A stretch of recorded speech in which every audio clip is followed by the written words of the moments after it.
Hey guys, tonight we slip quietly past the marble columns of Olympus and into a place that almost never makes it into the loud stories. A warm, dim corner where a single fire breathes like it's alive. You're standing there now, palms open to the heat, watching embers pulse and relax, as if the flame itself is trying to lull you into a slower rhythm. This isn't Zeus's thunderous sky or Ares' clanging battlefield. This is softer, older, and you can already feel your shoulders dropping without permission. Fair warning, though, you probably won't survive this with your full alertness intact. That's kind of the point. So before you get comfortable, take a moment to like the video and subscribe, but only if you genuinely enjoy what I do here. And while you're settling in, drop a comment with your location and local time. It's always strange and comforting to imagine where in the world you're listening now. Dim the lights, maybe turn on a fan for that soft background hum, and let's ease into tonight's journey together. You don't arrive at Hestia's hearth with a trumpet blast. You sort of wander into it, one step and then another, until you realize you're no longer bracing yourself. The hearth sits low and unassuming, right at the center of everything, because historically, the hearth really was the center of a Greek home. That's your first mainstream fact, slipping in like a log placed gently on the fire. In ancient Greece, the hearth wasn't decoration, it was sacred, legally and spiritually. Every household fire was linked to Hestia, and every city kept a communal hearth that symbolized its life. You're not just warming your hands, you're standing inside the idea of home itself. The flame doesn't roar, it murmurs, and that's where the magic starts to feel suspiciously biological. Warmth slows breathing. Steady light tells your brain nothing is hunting you. Even gods, supposedly immune to such things, start to linger longer than planned. You catch Hera pausing mid-complaint. Athena sets her spear down just for a second. Apollo, eternal overachiever, stares into the fire like he's forgotten his to-do list. 3 jokes per 1,000 words, right? Here's one drifting in. Even immortals apparently doom-scroll fireplaces. There's a quirky tidbit historians love to whisper about. Some ancient writers suggested Hestia never left Olympus at all, not because she couldn't, but because she chose stillness as her domain. While other gods raced around, transforming into animals or starting wars, she stayed put. The fringe idea is that this constancy itself held power. A flame that never wanders becomes a signal you are safe enough to rest here. Historians still argue whether the gods feeling sleepy near Hestia should be taken literally or symbolically. Was this drowsiness a poetic way to describe social harmony, or did ancient audiences genuinely imagine divine eyelids getting heavy by the fire? Standing here, with the warmth seeping into your bones, the debate feels less abstract. You feel it yourself, the gentle drag on thought, the way urgency melts. You begin to understand that before Olympus was a stage for drama, it was anchored by a hearth. Before thunder, before prophecy, before war cries, there was fire that cooked food, warmed hands, and told everyone present that for this moment, nothing else needed doing. And as you stay here, breathing in smoke and calm, you realize this quiet beginning is already working on you, just as it worked on them. You don't really leave the hearth, as much as the scene gently widens around it. The fire stays exactly where it is, steady, patient, while everything else feels louder by comparison. You hear distant arguments echoing through Olympus, the usual divine noise, pride colliding with pride, ambition pacing in circles.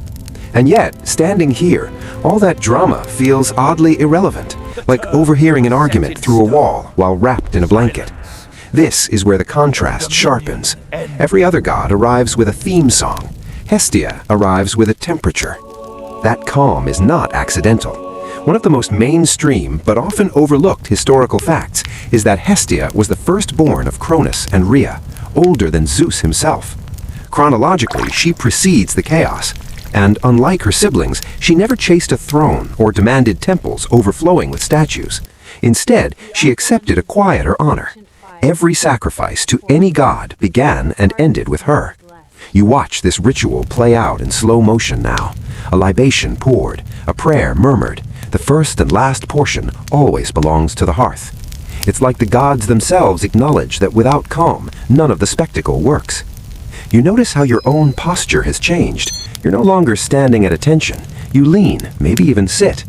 This is where the sleepy feeling creeps in. Not sudden, not dramatic, but cumulative. The fire's light doesn't flicker wildly. It repeats. Repetition is hypnotic. Ancient Greeks didn't have screensavers, but they had... You're still by the fire, but now you start to feel it working on you from the inside out. The warmth isn't just on your skin anymore. It has crept into your chest, your jaw, the tiny muscles you didn't realize were clenched. The gods around you don't announce what's happening either. There's no proclamation like, "Attention, immortals, you may now relax."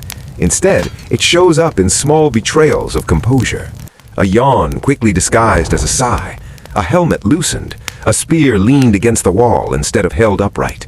This is the moment when the sleepy power really begins. There's a solid, mainstream explanation hiding beneath the myth.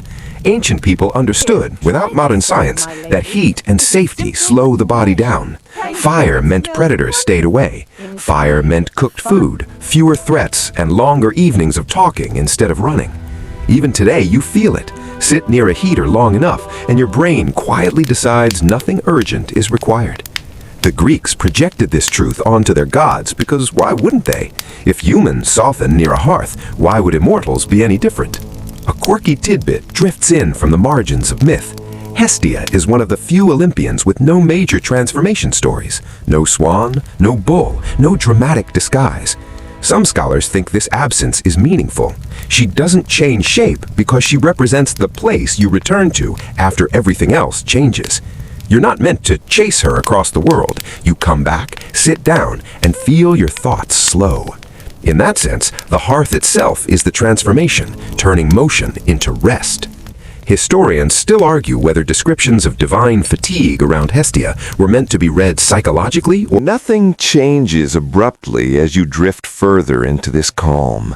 Instead, things quietly simplify. You notice how the room itself feels less crowded, even though the same gods are... Voices drop. Movements shrink. It's as if Hestia's influence edits out unnecessary. This is where her unassuming nature becomes impossible to ignore. She doesn't sit on a throne because thrones invite comparison. She doesn't carry symbols of conquest because conquest keeps people. She stays close to the fire, hands steady, posture relaxed. And somehow that steadiness spreads. Here's the mainstream fact settling in. Hestia famously gave up her seat among the 12 Olympians to Dionysus in some traditions. Not out of defeat, but out of preference. She chose to step back rather than compete. In a pantheon obsessed with rank, this is quietly radical. You feel the effect of that choice now. Without hierarchy pressing down on the space, everyone else eases off too. Even Zeus, whose authority usually crackles like static, feels less electrically charged. A fringe idea some mythographers love to entertain, that Hestia's refusal of drama made her the most powerful stabilizing force in Greek religion. While other gods ruled domains that surged and collapsed, war, storms, and passion, hers never spiked. It just remained, a constant baseline. Experience that baseline as a kind of emotional floor, a sense that nothing is about to drop out from under you. and when nothing is about to fall, the body prepares for rest. Historians still argue whether Hestia's invisibility in myths reflects cultural bias or intentional theological design. Was she sidelined because ancient storytellers preferred spectacle, or was her quiet presence considered too sacred to dramatize? Standing here, watching gods relax without realizing why, you suspect the latter. Some powers don't announce themselves. They just make everything else feel less sharp. You begin to notice how armor comes off, not ceremonially, just casually. Ares sets aside his shield. Athena loosens her cloak. No one declares a truce, yet the room behaves like one. The hearth doesn't negotiate peace, it assumes it, and assumptions are powerful. Mind mirrors this shift. You stop scanning for meaning in every sound. You let the fire be background instead of This is also where the sleepiness takes on a social dimension. People, gods included, mirror each other's states. One relaxed posture invites another. One yawn unlocks a chain reaction. It's contagious, but gentle. Here's your soft joke drifting by. Even immortality can't survive peer pressure when everyone's getting. Realize Hestia's lack of ambition isn't emptiness, it's containment. By wanting nothing, she leaves space for everything else to settle. The hearth becomes a holding pattern where egos cool and narratives pause. And as you sit there, shoulders warm, thoughts stretching wider and slower, you understand why this place makes even gods feel sleepy. Not because they're weak, but because for once they don't need to be strong. You're aware now that the fire has been slowly dimming, not because it's dying, but because nothing more is being added to it. No new logs, no sparks thrown in for emphasis, just embers settling into themselves. This is where rest stops being a side effect and starts feeling intentionally. In this space isn't failure or boredom. It's a sacred reeks. Understood that? One mainstream historical fact glows softly here. The hearth was relit during major transitions, founding a colony, returning from exile, beginning a new civic. Rest wasn't the end of action, it was the preparation for what came. You feel that logic sink into your body. Warmth loosens, stillness reassured. Gods around you aren't slumped or unconscious, they're simply unguarded. Lightning stays holstered. Prophecies pause mid-thought. Even time seems less interested in moving. You compare this low warmth to sudden power. Fireplace versus lightning bolt. And the difference becomes obvious. One startles. The other lasts. One demands attention. The other earns. There's a quirky idea floating around the edges of scholarship that the hearth functioned almost like ancient emotional regulation technology. No pills, no apps, just heat, light, food, and repetition. Sit long enough and the nervous system gives up its. That's literally true for gods, or metaphorically true for humans projecting themselves onto gods. Historians still argue whether this calm was mythic storytelling or encoded psychological. We need to resolve the debate to feel its effect. You're living inside. The final embers glow low now, red and steady, like a heartbeat you don't have to monitor. This is where conquest finally loses its feel heavy. Loud voices feel unnecessary. Even identity softens at the edges. Not striving to be anything near the hearth. You're just allowed to be. And that allowance is intoxicating in the gentlest way. Gods begin to drift away, not abruptly, not announced. One by one, they step back into their domains, carrying with them a residue of